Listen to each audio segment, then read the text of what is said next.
আমাদের লাভ হয়েছে। এখন এক পায়তারা চলছে কিভাবে বন্দর বিদেশিদেরকে দেওয়া যায়। বিদেশিদের কবজায় বন্দর যদি যায় আমাদের ক্ষতি হবে। এই বিভিন্ন রকমের সহযোগিতার নাম বলে বিভিন্ন বড় বড় ধনী দেশ, বড় বড় সাম্রাজ্যবাদী দেশ ওই সকল দেশে সামরিক ঘাঁটি স্থাপন করেছে। ওই সব দেশের সার্বভৌমত্ব, স্বাধীনতা, মানুষের অধিকারকে ওরা ধ্বংস করে দিয়েছে।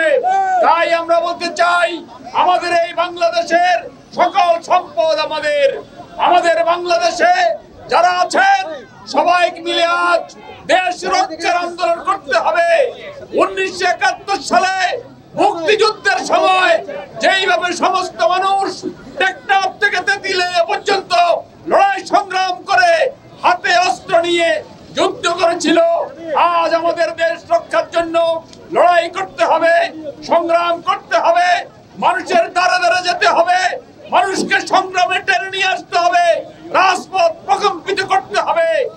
তাহলে পরেই আমাদের দেশের উপর আজ শকুনির যে ছবল পড়েছে, শকুনির যে নজর পড়েছে, এই নজর আমরা বন্ধ করতে পারবো না। সবার কাছে আমরা বাম গণতান্ত্রিক জোটের পক্ষ থেকে, চট্টগ্রামের বাম গণতান্ত্রিক জোটের পক্ষ থেকে এই লড়াইতে, এই সংগ্রামে এগিয়ে আসার জন্য আমরা উদাত্ত আহ্বান জানাই।